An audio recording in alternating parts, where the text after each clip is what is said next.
Como todas las naturalezas poéticas, amaba a los ignorantes. Sabía que en el alma de un ignorante siempre hay sitio para una gran idea. Pero no soportaba a los estúpidos, sobre todo a los estúpidos por educación, a los que están llenos de opiniones sin comprender ni una sola de ellas, que es un tipo peculiarmente moderno y resumido por Cristo cuando lo describe como el tipo del que tiene la llave del conocimiento. No sabe usarla él y no deja que otros la usen, aunque con ella se puede abrir la puerta del reino de Dios. Su mayor guerra fue contra los filisteos. Esa es la guerra que tiene que librar todo hijo de la luz. El filisteísmo era la marca de la época y la comunidad en que vivió. Por su lerda cerrazón a las ideas, su respetabilidad obtusa, su ortodoxia tediosa, su adoración del éxito vulgar, su total absorción en el lado materialista y grosero de la vida, y su estimación ridícula de sí mismos y de su importancia. Los judíos de Jerusalén en tiempos de Cristo eran la exacta réplica de los filisteos británicos en los nuestros. Cristo se burló de los sepulcros blanqueados de la respetabilidad y fijó esa frase para siempre. Trató el éxito mundano como cosa absolutamente despreciable. No veía en él absolutamente nada. Miraba las riquezas como un estorbo para el hombre. No quería ni oír de lo que fuera a sacrificar la vida a un sistema de pensamiento, de conducta. Señalaba que las formas y ceremonias se habían hecho para el hombre, no el hombre para las formas y ceremonias. Tomó la observancia del sábado como tipo de las cosas por las que no hay que dar un ochavo. Las filantropías frías, las caridades públicas ostentosas, los pesados formalismos tan queridos para la mentalidad de la clase media, los denunció con desdén total e implacable. Para nosotros, lo que se llama ortodoxia es solo una aquiescencia ininteligible y barata. Pero para ellos, y en sus manos, era una tiranía terrible y paralizante. Cristo se la llevó por delante. Mostró que solo el espíritu tenía valor. Le placía especialmente señalarles que a pesar de estar siempre leyendo la ley, y los profetas no tenían realmente la menor idea de lo que quería decir, ni lo uno ni lo otro. Frente a su afán de partir cada día, en su rutina fija de deberes prescritos, lo mismo que hacían partes de la menta y la ruda. Él predicó la enorme importancia de vivir completamente para el momento. Aquellos a quienes salvó de sus pecados se salvan simplemente para momentos bellos de sus vidas. María Magdalena, cuando ve a Cristo, rompe el rico vaso de alabastro que le diera uno de sus 7 amantes y derrama las especias aromáticas sobre sus pies polvorientos y cansados. Y por ese solo momento estará sentada para siempre con Ruth y Beatriz en las frondas de la nívea rosa del paraíso. Lo único que Cristo nos dice a modo de pequeña advertencia es que todo momento debe ser hermoso, que el alma debe estar siempre dispuesta para la venida del novio, siempre esperando la voz del amante. Siendo el filisteísmo simplemente ese lado de la naturaleza del hombre que no está iluminado por la imaginación, él ve todas las influencias bellas de la vida como modos de luz. La imaginación misma es la luz del mundo. El mundo es hecho por ella, y sin embargo el mundo no la comprende, porque la imaginación no es sino una manifestación del amor, y es el amor y la capacidad para el amor lo que distingue a un ser humano de otro. Pero es al tratar con el pecador cuando es más romántico, en el sentido de más real. El mundo siempre había amado al santo como lo más cercano posible a la perfección de Dios. Cristo, por un divino instinto que había en él, parece haber amado siempre al pecador como lo más cercano posible a la perfección del hombre. Su deseo primordial no era el de reformar a las personas, como no era su deseo primordial el de aliviar el sufrimiento. Convertir al ladrón interesante en tedioso hombre probo no era su objetivo. Habría tenido poca estima por la sociedad de ayuda a los presos y otros movimientos modernos de esa índole. La conversión de un publicano en fariseo no le habría parecido ninguna gran cosa. Pero, de una manera aún no comprendida por el mundo, él veía el pecado y el sufrimiento como en sí mismos cosas hermosas, santas y modos de perfección. Parece una idea muy peligrosa. Lo es. Todas las grandes ideas son peligrosas. Que era el credo de Cristo no admite duda. Que sea el credo verdadero, yo no lo dudo. Claro está que el pecador ha de arrepentirse, pero ¿por qué? Sencillamente porque de otro modo no podría comprender lo que ha hecho. El momento del arrepentimiento es el momento de la iniciación. Más que eso, es el medio por el que uno altera su pasado. Los griegos lo tuvieron por imposible. A menudo dicen en sus aforismos gnómicos: ni los dioses pueden alterar el pasado. Cristo mostró que el pecador más vulgar podía hacerlo, que era justo lo que podía hacer. Cristo, si le hubieran preguntado, habría dicho: tengo la certeza absoluta que en el momento en que el hijo pródigo se hincó de rodillas y lloró, realmente transformó el haber dilapidado su caudal con rameras y luego guardado cerdos y hambreado por las algarrobas que comía, en episodios hermosos y santos de su vida. A la mayoría de la gente le cuesta trabajo captar la idea. Cristo, si le hubieran preguntado, habría dicho: tengo la certeza absoluta que en el momento en que el hijo pródigo se hincó de rodillas y lloró, realmente transformó el haber dilapidado su caudal con rameras y luego guardado cerdos y hambreado por las algarrobas que comía, en episodios hermosos y santos de su vida. A la mayoría de la gente le cuesta trabajo captar la idea. Me atrevería a decir que hay que ir a la cárcel para entenderla. Si es así, quizá merezca la pena ir a la cárcel. Hay algo tan único en Cristo.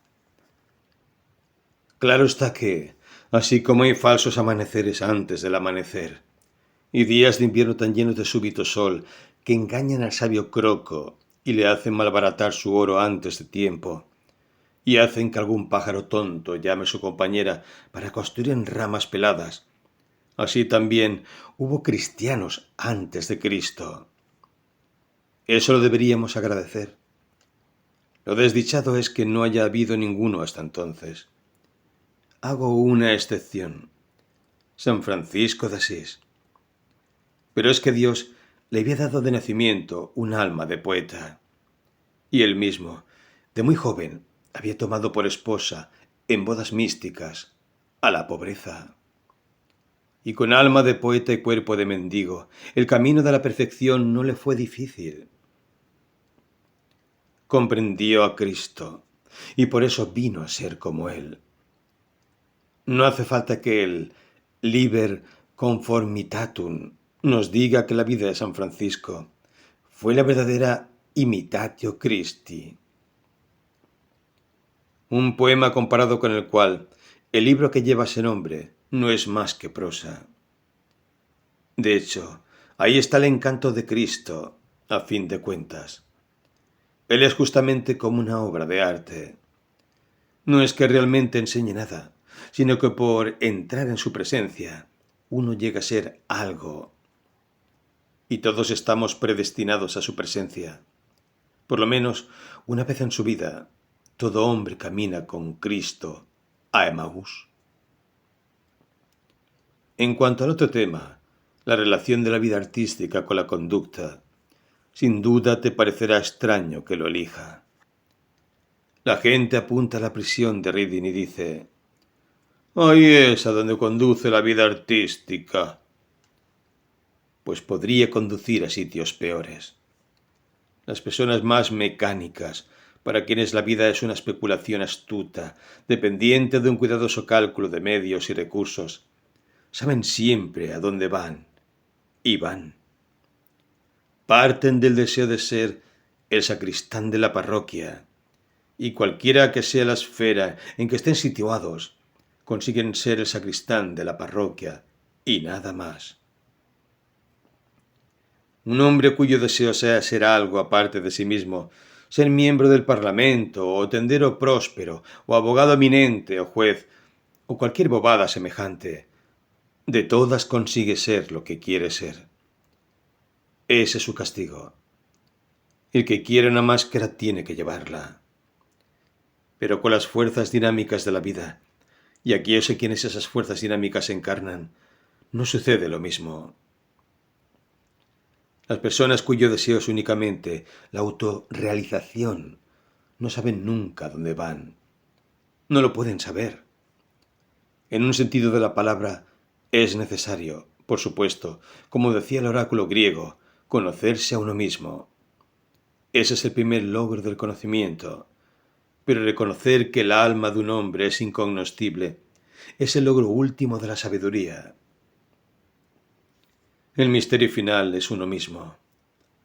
Cuando se ha pesado el sol en una balanza y medido los pasos de la luna y trazado el mapa de los 7 cielos, estrella por estrella, aún queda uno mismo.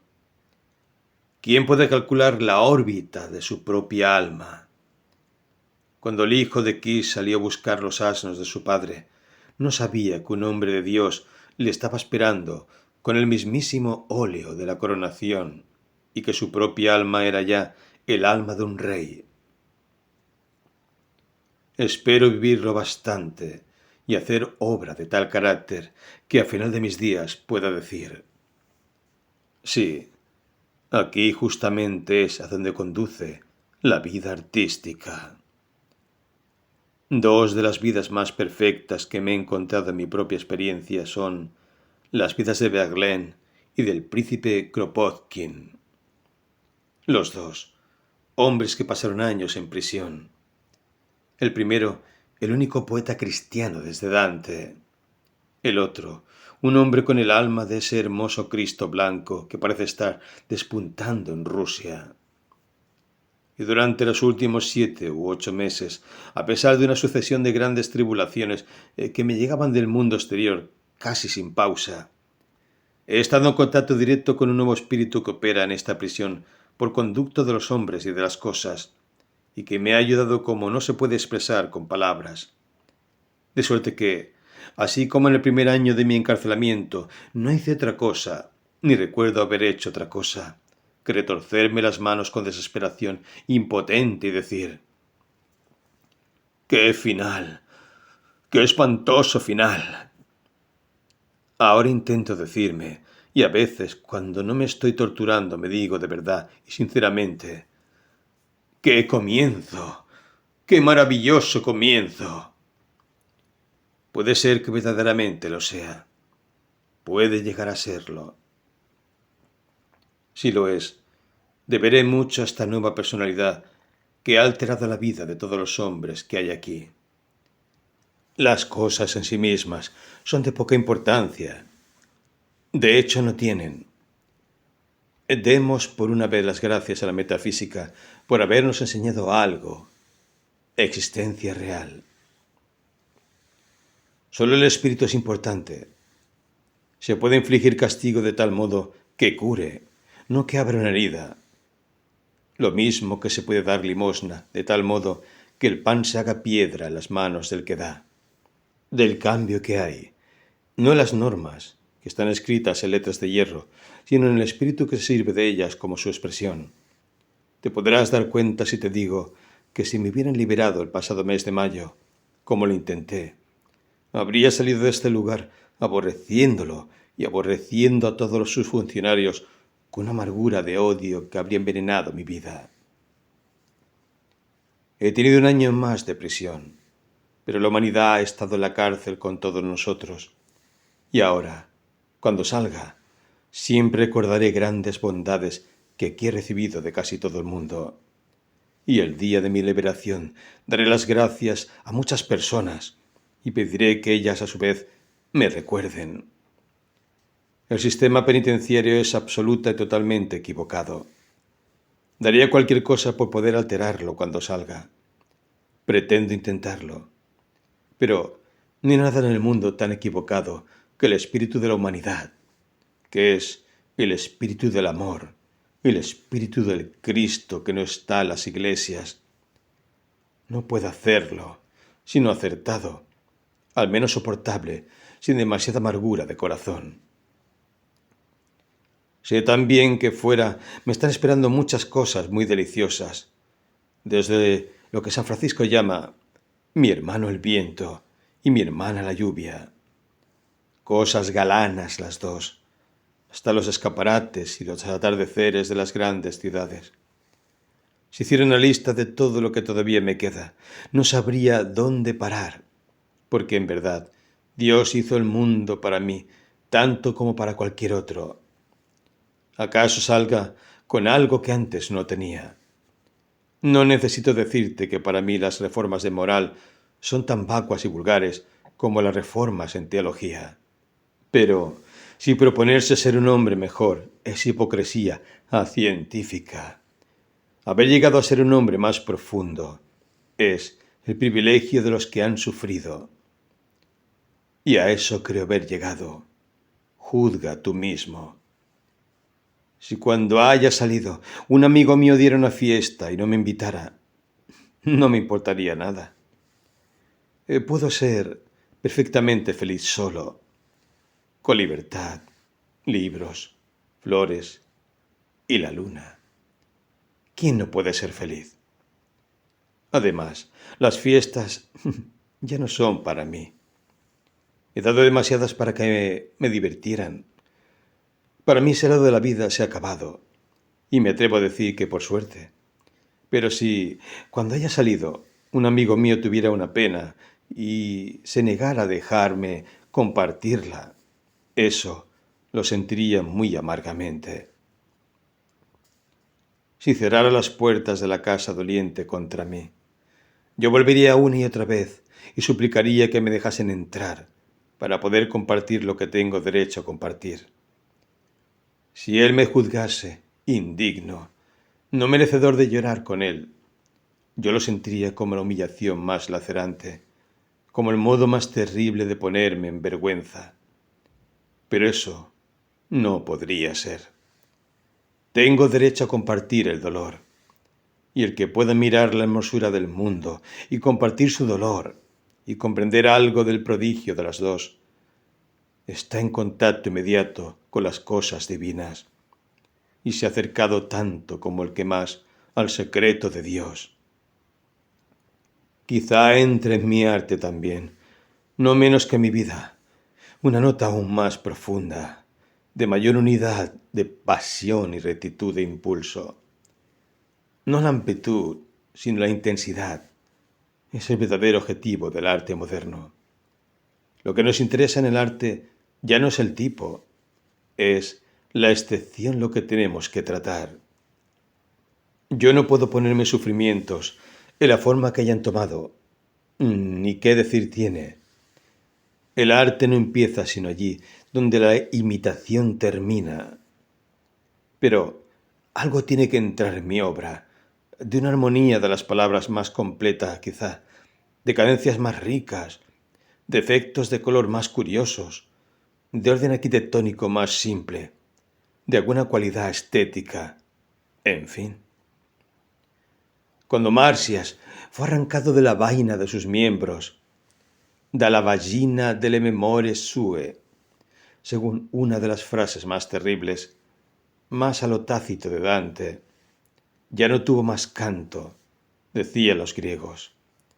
Apolo había salido vencedor. La lira había vencido a la caña. Pero quizá los griegos se equivocasen.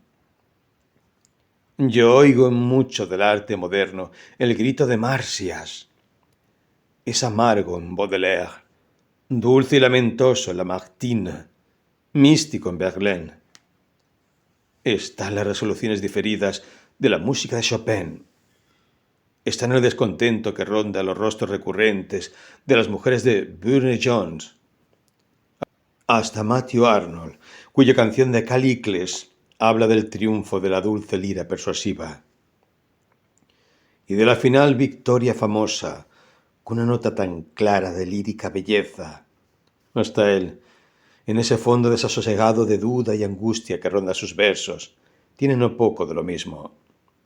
Ni Goethe ni Wordsworth pudieron sanarle, aunque ambos lo siguió por turno, y cuando quiere llorar por Tirsis o cantar al gitano estudiante, es la caña lo que tiene que tomar para expresar su melodía. Pero quedara o no en silencio el fauno frigio, yo no puedo.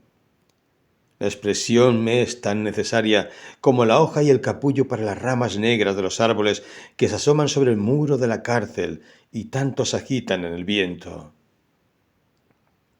Entre mi arte y el mundo hay ahora un ancho abismo, pero entre el arte y yo no hay ninguno.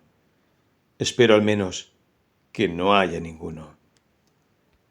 A cada uno de nosotros se han adjudicado diferentes destinos.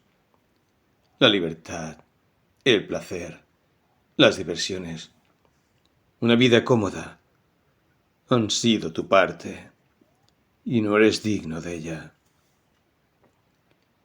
La mía ha sido de infamia pública, de largo encarcelamiento, de desdicha, de ruina, de deshonra, y tampoco soy digno de ella.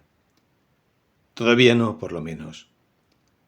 Recuerdo que solía decir que quería poder soportar una tragedia de verdad si me llegara con un manto de púrpura y la máscara de un dolor noble, pero que lo horrendo de la modernidad era que vestía la tragedia de comedia, de suerte que las grandes realidades parecían ordinarias o grotescas o faltas de estilo.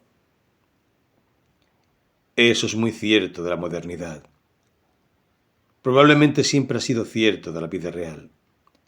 Se dice que todos los martirios han parecido mezquinos al espectador.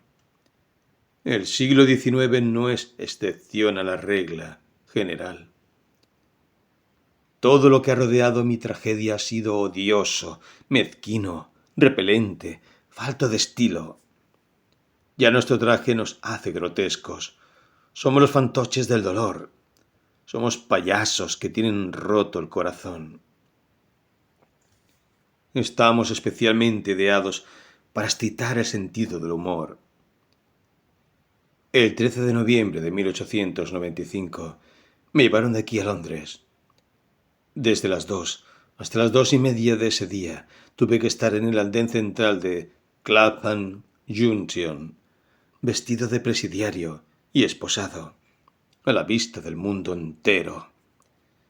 Me habían sacado de la enfermería sin un momento para prepararme. Era el más grotesco de los objetos posibles. La gente, al verme, se reía. Con la llegada de cada tren aumentaba el público. Su regocijo no podía ser mayor. Pero eso antes de saber quién era yo.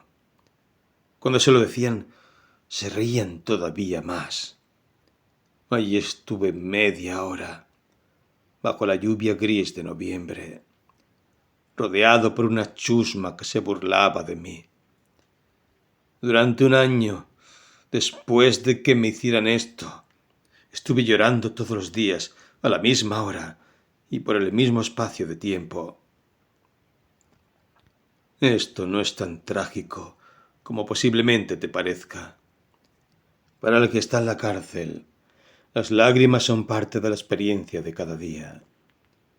Un día en la cárcel en el que no se llore es un día en que el corazón está duro, no un día en que el corazón esté alegre. Pues bien, ahora realmente empiezo a sentir más pena por los que se reían que por mí. Claro está que cuando me vieron yo no estaba en mi pedestal, estaba en la picota. Pero hay que tener una naturaleza muy inimaginativa para interesarse por las personas solo cuando están en el pedestal. Un pedestal puede ser una cosa muy real. Una picota es una realidad terrorífica. Deberían haber sabido también interpretar mejor el dolor. He dicho que tras el dolor hay siempre dolor.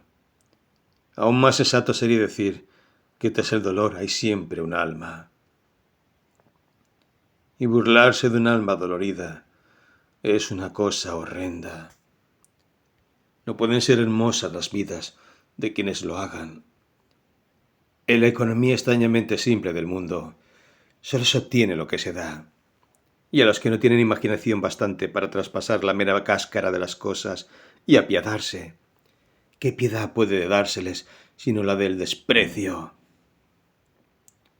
Te he hecho esta relación de cómo me trasladaron aquí, únicamente para que te des cuenta de lo duro que me ha resultado sacar otra cosa de mi castigo que amargura y desesperación. Pero tengo que hacerlo, y de vez en cuando tengo momentos de sumisión y aceptación. Toda la primavera puede ocultarse en un solo capullo, y el bajo nido terrero de la alondra puede encerrar la dicha que ha de anunciar los pies de muchas auroras rosadas y rojas. Y así también puede ser que la belleza de la vida, que aún quede para mí, se contenga en un momento de rendirse, rebajarse y humillarse.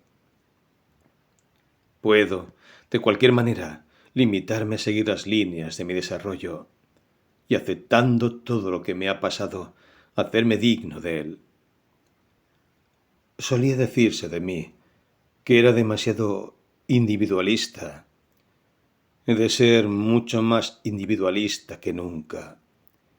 He de sacar mucho más de dentro de mí que nunca y pedirle al mundo mucho menos que nunca.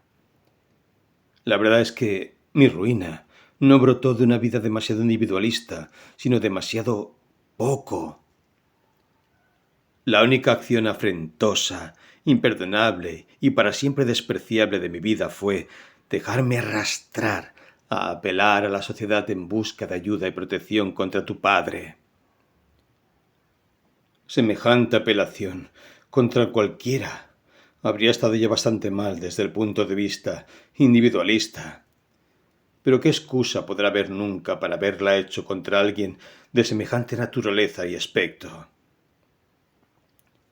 Ni qué decir tiene que, una vez que puse en marcha las fuerzas de la sociedad se volvió contra mí diciendo: «Hasta ahora has vivido desafiando mis leyes, ¿y ahora a estas leyes les pides protección? Pues hasta el fondo se han de aplicar. Atente a lo que has pedido». El resultado es que estoy en la cárcel.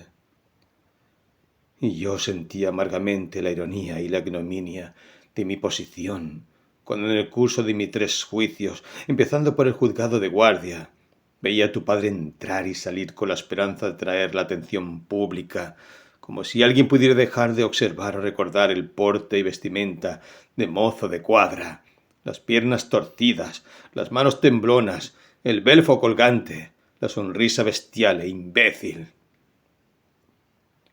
Incluso cuando no estaba o no se le veía, sentía yo su presencia, y las espantosas paredes vacías del salón de justicia, hasta el aire, me parecían a veces cuajados de máscaras innumerables de aquella cara simiesca. Ciertamente no ha habido hombre que cayera de una manera tan innoble y por obra de tan innobles instrumentos como yo. No sé en qué parte de Dorian Gray digo que todo cuidado es poco en la elección de los enemigos. Que lejos estaba de pensar que por un paria iba a acabar en paria yo mismo. Aquel apremiarme, obligarme a pedir ayuda a la sociedad, es una de las cosas que me hacen despreciarte tanto, que me hacen despreciarme tanto por haber cedido ante ti. El que no me apreciaras como artista era muy excusable, era temperamental, No lo podías remediar, pero podías haberme apreciado como individualista. Para eso no hacía falta ninguna cultura, pero no lo hiciste, y con eso pusiste el elemento de filisteísmo en una vida que había sido una protesta total contra él, y desde algunos puntos de vista una aniquilación total de él. El elemento filisteo de la vida no consiste en no entender el arte. Hay gente encantadora, pescadores, pastores, labriegos, campesinos, personas así que no saben nada del arte y son la mismísima sal de la tierra. El filisteo es el que sostiene y secunda las fuerzas mecánicas, pesadas, lerdas y ciegas de la sociedad, y que no reconoce la fuerza dinámica cuando la ve en un hombre o en un movimiento. A la gente le pareció horrendo que yo hubiera invitado a cenar a las cosas malas de la vida y encontrado placer en su compañía. Pero eran desde el punto de vista con que yo, como artista de la vida, las miraba, enormemente sugestivas y estimulantes. Era como comer con panteras. En el peligro estaba la mitad de la emoción.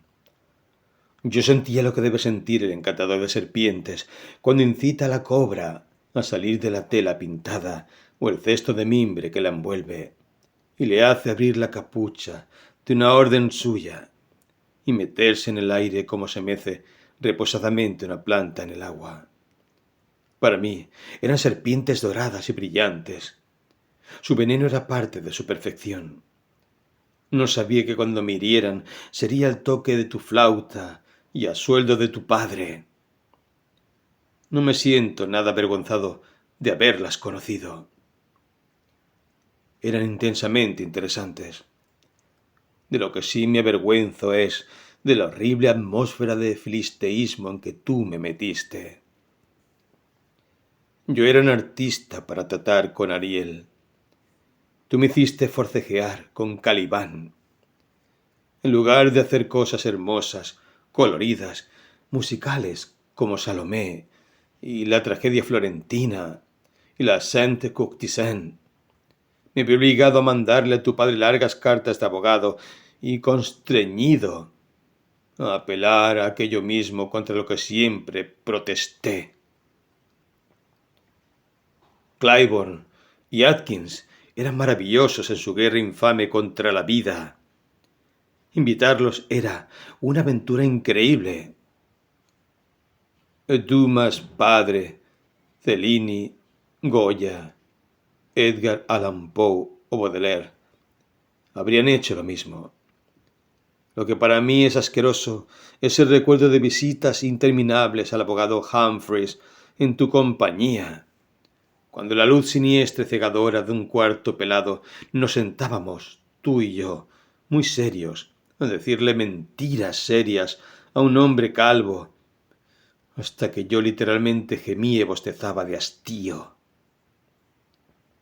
Ahí fue donde me encontré al cabo de 2 años de amistad contigo, en el mismísimo centro de Filistia, lejos de todo lo hermoso, brillante, maravilloso, audaz.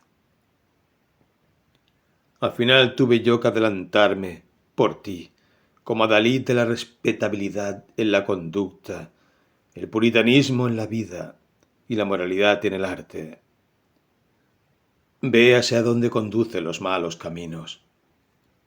Y para mí, lo curioso es que intentaras imitar a tu padre en sus principales características. No entiendo que fuera para ti un modelo cuando debería haber sido una advertencia, si no es porque siempre que entre dos personas hay odio, hay alguna clase de unión o hermandad. Supongo que, por alguna extraña ley de antipatía de los símiles, os aborrecíais. No porque en tantos puntos fuerais tan diferentes, sino por ser, en algunos, tan parecidos. En junio de 1893, cuando saliste de Oxford sin título y con deudas, en sí pequeñas pero considerables para un hombre de la renta de tu padre, Él te escribió una carta muy vulgar, violenta e insultante. La carta con que tú le contestaste era peor en todos los sentidos, y naturalmente mucho menos excusable, y por consiguiente te enorgulleció mucho. Recuerdo muy bien que me dijiste, con tu aire más fatuo, que podías derrotar a tu padre en su propio terreno. Gran verdad. Pero vaya terreno, vaya competición. Tú te reías y te burlabas de tu padre, porque se retirase de la casa de tu primo donde vivía para escribirle cartas puercas desde un hotel cercano. Tú hacías lo mismo conmigo. Constantemente almorzabas conmigo en un restaurante público.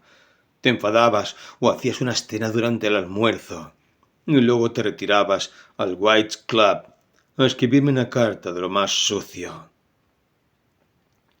La única diferencia entre tu padre y tú era que tú, después de despacharme la carta por mensajero especial, te presentabas en mi piso unas horas más tarde, no para pedir disculpas, sino para saber si había encargado cena en el Savoy. Y si no, ¿por qué no?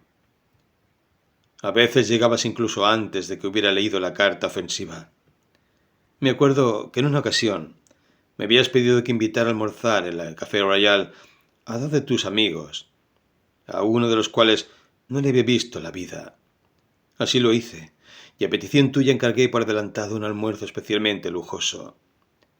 Recuerdo que se hizo llamar al chef y se dieron instrucciones particulares acerca de los vinos.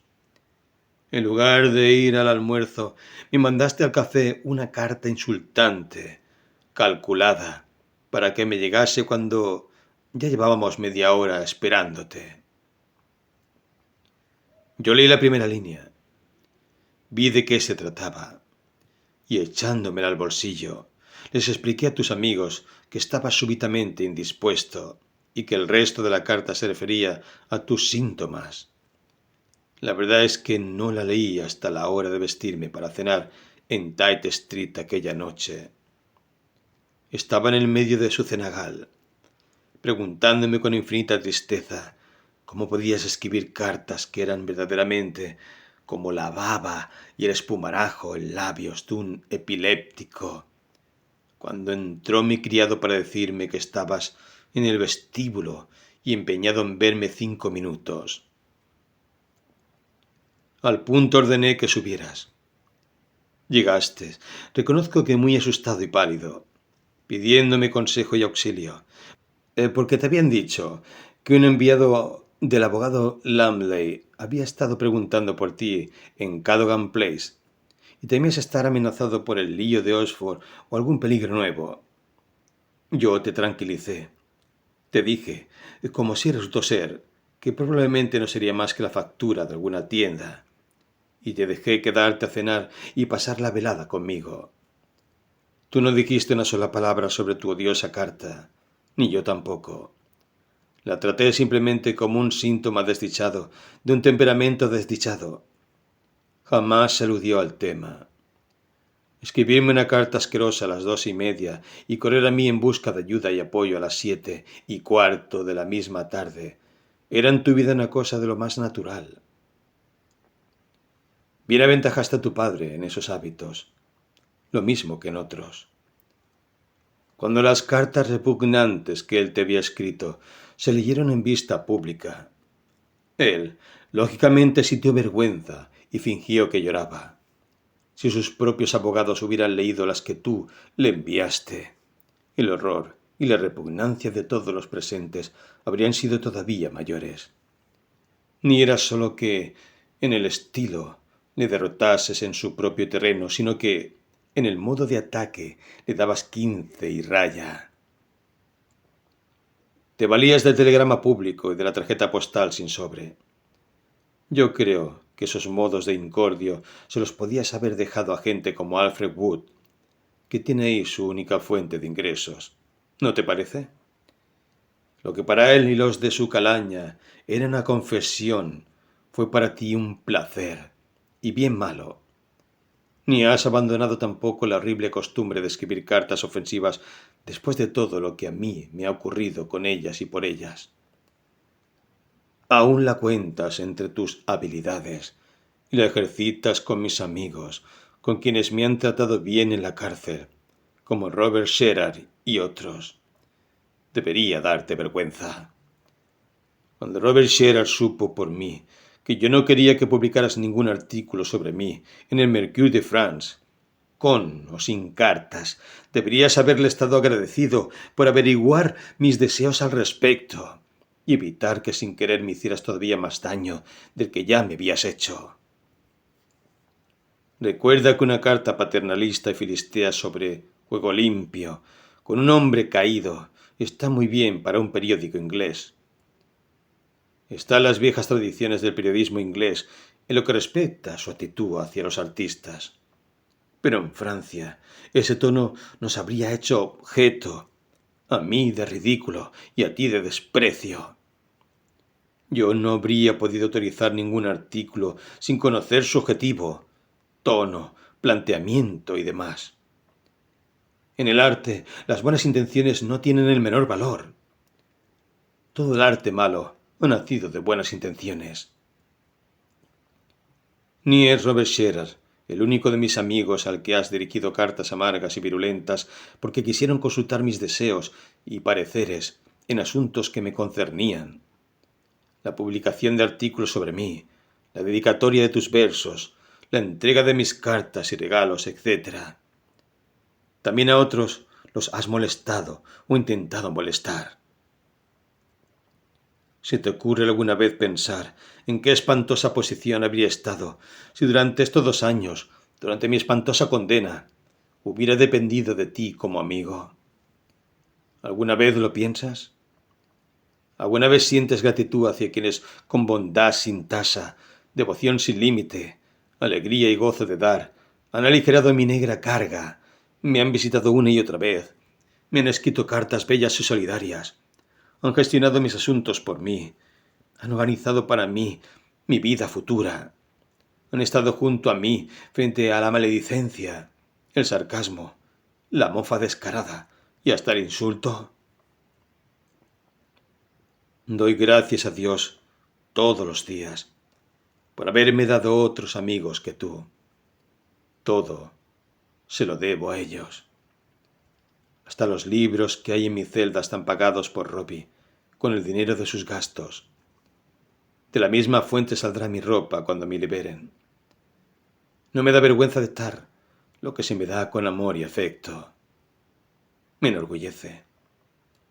Pero, ¿piensas tú alguna vez en lo que han sido para mí amigos como More Adey, Robbie, Robert Sherard, Frank Harris y Arthur Clifton, en consuelo, ayuda, cariño, solidaridad y todas esas cosas? Me figuro que ni se te habrá pasado por la cabeza. Y sin embargo, si tuvieras algo de imaginación, sabrías que no hay una sola persona que me haya tratado bien en mi vida de presidio. Hasta el vigilante que me da unos buenos días o unas buenas noches que no entran en sus obligaciones, hasta los policías vulgares que a su manera tosca familiar pretendían confortarme en mis idas y venidas al tribunal de quiebras en condiciones de terrible angustia mental, hasta el pobre ladrón que, al reconocerme, según hacíamos la ronda en el patio de Wandsworth, me susurró con esa ronca voz carcelaria que da el silencio largo y obligado: «Lo siento por usted. Para la gente como usted es más duro que para la gente como nosotros». No hay una sola, digo, que no debiera enorgullecerte, que te dejara postrarte de rodillas y limpiarle el barro de los zapatos. Tendrá la suficiente imaginación para ver qué espantosa tragedia fue para mí cruzarme con tu familia. Qué tragedia habría sido para cualquiera que tuviera gran posición, gran nombre, algo importante que perder. Apenas hay una persona adulta en tu familia, con la excepción de Percy, que realmente es un buen hombre, que no haya contribuido de algún modo a mi ruina. Te he hablado de tu madre con cierta amargura y te aconsejo encarecidamente que le enseñes esta carta, por ti sobre todo. Si le resultara doloroso leer semejante acusación contra uno de sus hijos, que recuerde que mi madre, que intelectualmente está a la altura de Elizabeth Barrett Browning, e históricamente a de Madame Roland, murió deshecha de pena, porque el hijo de cuyo genio y arte había estado tan orgullosa, y en quien siempre había visto el digno continuador de un apellido distinguido, había sido condenado a 2 años de trabajos forzados. Me preguntarás de qué manera contribuyó tu madre a mi destrucción. Te lo voy a decir. Así como tú te esforzaste en trasladarme todas tus responsabilidades inmorales, así tu madre se esforzó en trasladarme todas sus responsabilidades morales con respecto a ti. En vez de hablar de tu vida directamente contigo, como corresponde a una madre, siempre me escribió en privado, con súplicas fervientes y temblorosas de que no te dijera que me escribía. Ya ves en qué posición me vi colocado entre tu madre y tú, tan falsa, tan absurda y tan trágica como la que ocupé entre tú y tu padre. En agosto de 1892 y el 8 de noviembre de ese mismo año, tuve 2 largas entrevistas con tu madre acerca de ti. En ambas ocasiones le pregunté por qué no te hablaba a ti directamente. En ambas ocasiones me respondió lo mismo. Me da miedo. Se pone furioso si se le dice algo. La primera vez te conocía tan por encima que no entendí lo que quería decir. La segunda vez te conocía tan bien que lo entendí perfectamente. Durante el intervalo habías tenido un ataque de ictericia y el médico te había mandado una semana en Bournemouth y me habías inducido a acompañarte porque no te gustaba estar solo. Pero el primer deber de una madre es no tener miedo de hablar seriamente a su hijo. Si tu madre te hubiera hablado seriamente de los problemas en que te veía en julio de 1892 y te hubiera hecho sinceramente con ella, habría sido mucho mejor. Y al final, habríais quedado los dos mucho más contentos. Todas las comunicaciones furtivas y secretas conmigo estuvieron mal. ¿De qué servía que tu madre me mandase innumerables noticias con la palabra privado en el sobre, rogándome que no te invitara tantas veces a comer y que no te diera dinero, y acabando siempre con la ansiosa postdata? Que por nada del mundo sepa, Ayet, que le he escrito. ¿Qué se podía conseguir con semejante correspondencia? ¿Esperaste tú alguna vez que se te invitase a comer? Jamás. Hacías todas tus comidas conmigo, como si tal cosa. Si yo protestaba, tú siempre tenías una observación. Si no como contigo, ¿dónde voy a comer? No pretenderás que me vaya a comer a casa. Frente a eso, no cabía respuesta. Y si yo me negaba en redondo a que comieras conmigo, siempre me amenazabas con hacer alguna tontería, y siempre la hacías. ¿Qué posible resultado podía seguirse de cartas como las que me enviaba tu madre, sino el que efectivamente se siguió? Una necia y fatal traslación de la responsabilidad moral a mis hombros. De los diversos pormenores en que la debilidad y falta de coraje de tu madre fueron tan ruinosas para ella, para ti y para mí, no quiero seguir hablando. Pero ¿no es verdad que, cuando supo que tu padre iba a mi casa a hacer una escena asquerosa y desatar un escándalo público, pudo haber visto que se avecinaba una crisis seria y haber tomado algunas medidas serias para tratar de evitarla? Pero lo único que se le ocurrió fue mandar al astuto George Whitdan con su lengua sutil, a proponerme ¿qué? Que te alejara poco a poco. Como si yo hubiera podido alejarte poco a poco. Había intentado poner fin a nuestra amistad de todas las formas posibles, llegando incluso a dejar Inglaterra y dar una dirección falsa en el extranjero, con la esperanza de romper de un solo tajo un vínculo que me era ya irritante, odioso y ruinoso. ¿Tú crees que yo podía alejarte poco a poco? ¿Crees que eso habría satisfecho a tu padre? Sabes que no. Porque lo que tu padre quería no era la cesación de nuestra amistad, sino un escándalo público. Eso era lo que buscaba. Hacía años que no salía su nombre en los periódicos. Vio la oportunidad de aparecer ante el público británico en un papel totalmente nuevo, el de padre cariñoso. Su sentido del humor se picó. Si yo hubiera cortado mi amistad contigo, se habría llevado una desilusión terrible. Y la modesta notoriedad de un segundo proceso de divorcio, por repugnantes que fueran sus detalles y su origen, le habría dado consuelo. Porque lo que quería era popularidad y posar de defensor de la pureza, como lo llaman. Es, en el estado actual del público británico, la manera más segura de convertirse en figura heroica del momento.